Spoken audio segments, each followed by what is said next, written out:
De 2013 à 2020, sous la magistrature d'Ibk, le Mali a assisté à un véritable pillage en règle des ressources de l'État. Entre détournement, surfacturation, vol.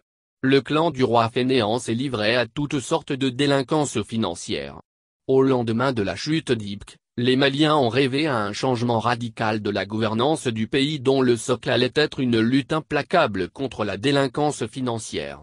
Aujourd'hui, entre enchantement et désespoir, le peuple malien attend de voir les nouvelles autorités enclencher des actions salvatrices pour permettre à l'État de recouvrer les milliards volés par le clan d'Ibrahim Boubacar Keïta, sa famille et ses affidés. Aussi, depuis le coup d'État d'août 2020, les Maliens attendent l'ouverture d'enquêtes sur certains dossiers de scandales financiers et autres détournements de deniers publics qui ont jalonné les 7 années du mandat d'Ibrahim Boubacar Keïta. Et les discours des autorités de la transition dans le cadre de la lutte contre la corruption et la délinquance financière sont loin de se concrétiser en actes depuis le coup d'État du 18 août 2020 qui a renversé le régime d'Ibrahim Boubacar Keïta.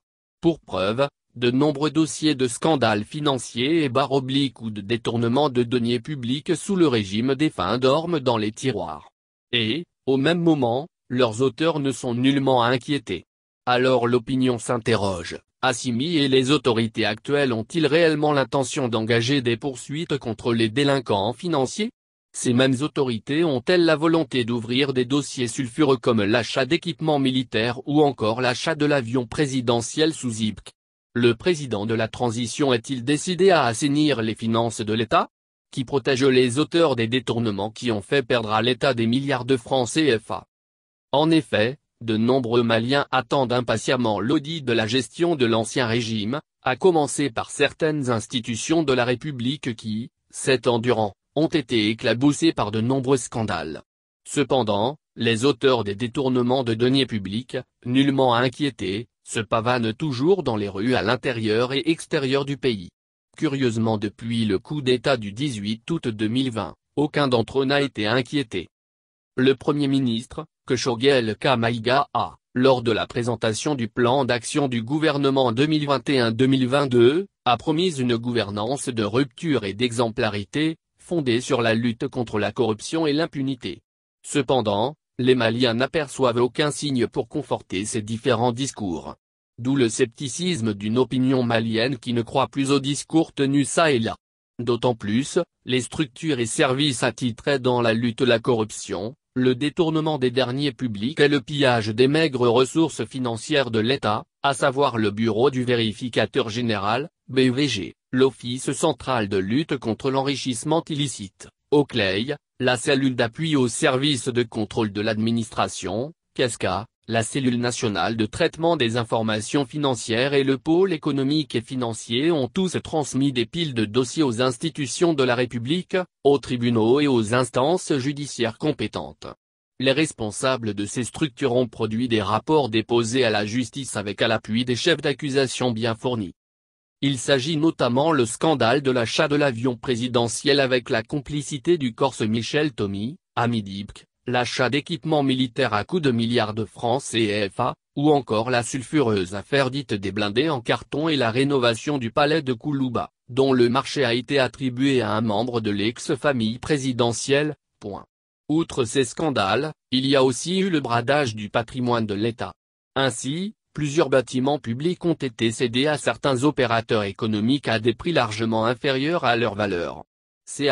Vente opérées dans des conditions opaques ont profité à des opérateurs économiques véreux et à des prêtres non connus. La liste des immeubles bradés, leur prix de cession et les adjudicateurs, tous des opérateurs bien connus, avaient défrayé la chronique, quelques jours avant la chute du président Ibk et de son régime. En 2018, un rapport canadien sur le traitement judiciaire des cas d'irrégularité financière précise que près de la moitié des dossiers font l'objet d'un classement sans suite, donc, pas de poursuite, faute d'infraction pénale.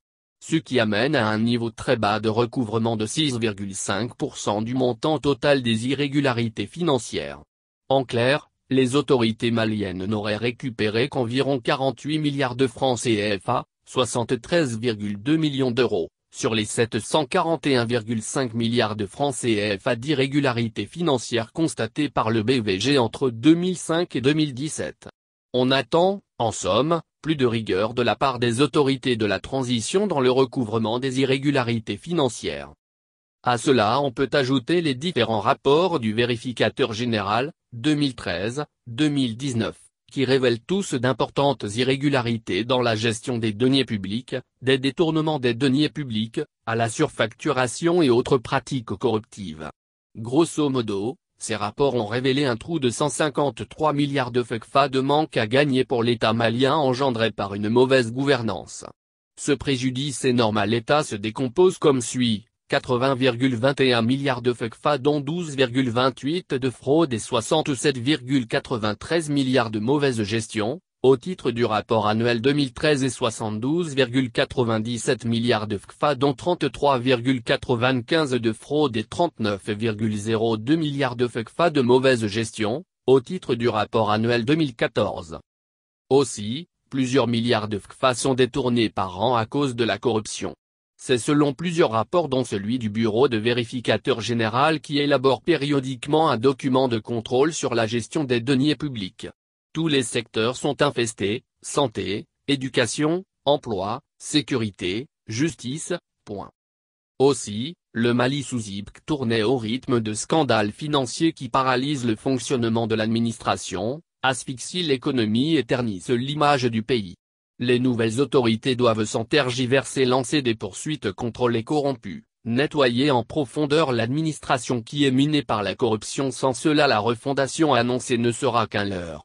Alors il ne doit pas y avoir de complaisance envers les auteurs de fraude ou de corruption, car cela fragilise la démocratie, le contrat social et le pacte républicain. Et il faut s'assurer que lorsqu'il y a détournement des deniers publics, il y a des contrôles, des audits.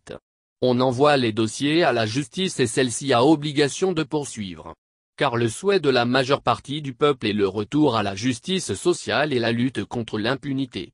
Donc, il est temps d'entamer des procédures judiciaires contre toutes les personnes physiques accusées de corruption, de détournement des biens ou des fonds publics.